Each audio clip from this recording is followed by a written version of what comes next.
Bagian ini akan membahas tentang sejarah singkat dari eksperimen psikologi. Tujuannya agar teman-teman memahami sejarah eksperimen psikologi. Pada awal-awal perkembangan psikologi, psikologi tidak lahir atau kemudian tidak dibahas secara langsung untuk pembahasan tentang psikologi yang kita kenal saat ini. Awal mula hal-hal yang terkait dengan proses mental dan perilaku dibahas pada kajian filsafat dan bidang ilmu fisiologis secara umum. Gitu ya. Selama berabad-abad, pertanyaan tentang pikiran, kognisi, jiwa, dan perilaku manusia didominasi oleh filsafat tanpa metode empiris untuk pengujiannya. Ya, pembawa-pembawa filsafat ini dimulai jauh bahkan pada zaman sebelum Masehi, namun kemudian lebih kuat dan lebih intens diberikan pada ahli-ahli filsafat seperti Descartes, Locke, dan Hume sebelum tahun 1900. Lalu kemudian dilanjutkan adanya peminatan keadaan kejiwaan yang didasarkan pada fenomena fisik. Ya, tokohnya seperti Ernst Weber, Gustav Wenscher, mulai secara eksperimental mempelajari hubungan antara stimulus fisik dan sensasi psikologis. Contohnya, seberapa besar perbedaan berat yang bisa dirasakan. Ya, mereka adalah yang pertama menerapkan metode eksperimen sistematis pada masalah psikologis. Lalu muncul laboratorium psikologi ya, oleh Wilhelm Wundt. Ya. Wundt kemudian menunjukkan peristiwa besar sebagai simbolisasi perkembangan sejarah psikologi ya, ketika dia mendirikan laboratorium psikologi pertama di Universitas Leipzig, Jerman pada tahun 1879. Tahun ini sering dianggap sebagai kelahiran psikologi sebagai ilmu yang mandiri. Ya.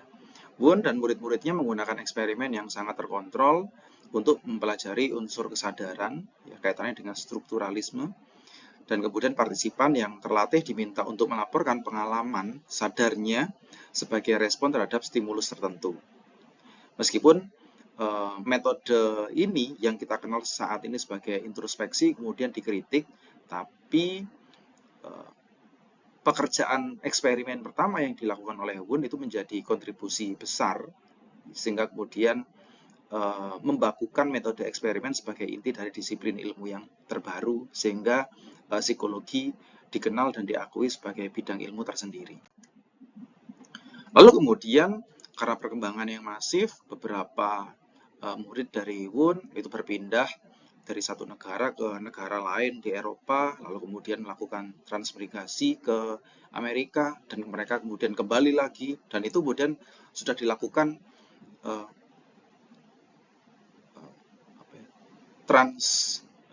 knowledge gitu ya. Jadi sudah ada pertukaran ilmu pengetahuan saat itu ya, dari beberapa ahli ke muridnya, murid menjadi ahli, dan kemudian berkembanglah satu ilmu tersebut.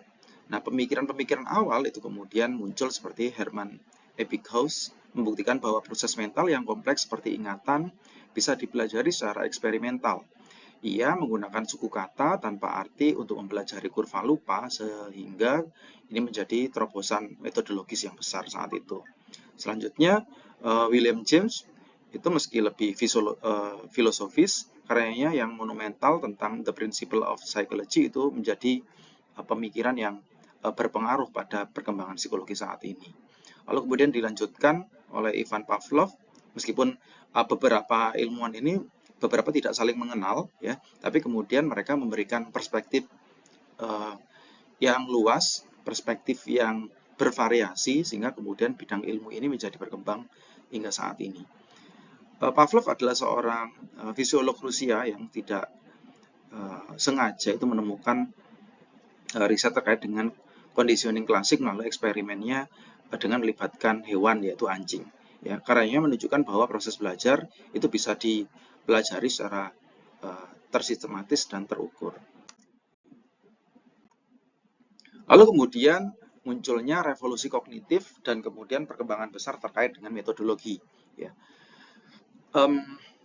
Pavlov ya dengan behaviorismenya itu kemudian dikritik ya, karena dirasa melakukan simplifikasi terhadap proses mental yang sebenarnya kompleks ya. Noam Chomsky mulai menunjukkan keterbatasan behaviorisme dalam menjelaskan bahasa dan proses mental yang kompleks. Dengan perkembangan komputer, selanjutnya analogi pikiran sebagai pemrosesan informasi itu menjadi populer dan menunjukkan perkembangannya dengan berbagai sub bidang keilmuan yang lebih spesifik. Psikologi kognitif kemudian lahir dan fokus pada memori, ya, perhatian, attention, dan kemudian pemecahan masalah. Lalu kemudian terkait dengan metodologi, ya, pada waktu yang bersamaan, ya, beberapa ahli itu menunjukkan perkembangan terkait dengan kemajuannya di bidang metodologi terkait dengan analisis data statistika dan pelibatan desain, ya, untuk menjembatani keterbatasan bagaimana melakukan analisis data dengan desain penelitian yang lebih kompleks. Misalnya dilakukan oleh Ronald Fisher, ya. Beliau mengembangkan teknik statistika seperti analysis of variance atau kita kenal sebagai ANOVA, ya, yang memungkinkan analisis desain eksperimen yang lebih kompleks seperti penggunaan faktorial. Nah, beliaulah yang kemudian mengembangkan dan meluaskan kemungkinan-kemungkinan yang lebih realistis dalam desain-desain eksperimen yang bahkan masih kita gunakan sampai saat ini. Kini perkembangan psikologi kognitif kemudian memunculkan beberapa terminologi seperti neuroscience dan munculnya gerakan sains terbuka. Psikologi kognitif, neuroscience itu berkembang karena kemunculan teknologi seperti fMRI dan EEG memungkinkan peneliti untuk mengkorelasikan proses mental dengan aktivitas otak secara langsung. Ini menambahkan berbagai bukti biologis pada eksperimen perilaku. Lalu kemudian secara masif terkait dengan gerakan reproduksibilitas, bahwa bidang ini menghadapi krisis yang nyata di mana banyak temuan eksperimen klasik ya terdahulu yang menjadi stimulus perkembangan psikologi itu sulit diulang ataupun ketika kita melakukan pengulangan hasilnya tidak sama atau kemudian tidak terbukti.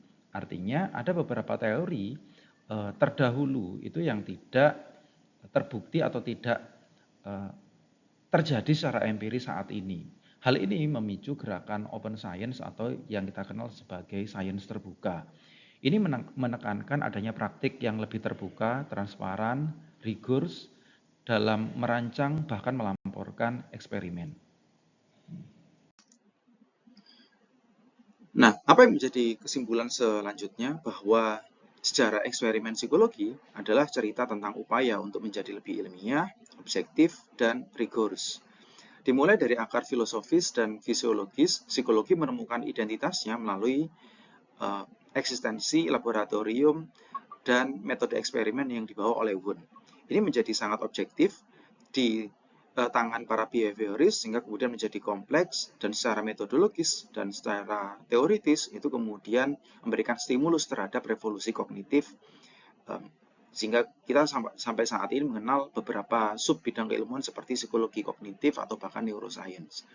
Ini terus disempurnakan ya melalui neuroscience dan gerakan sains terbuka untuk memastikan bahwa pengetahuan yang dihasilkan adalah handal dan dapat dipercaya. Berikut materi yang bisa saya sampaikan, kita akan bertemu lagi pada video pembelajaran yang lainnya. Sampai jumpa.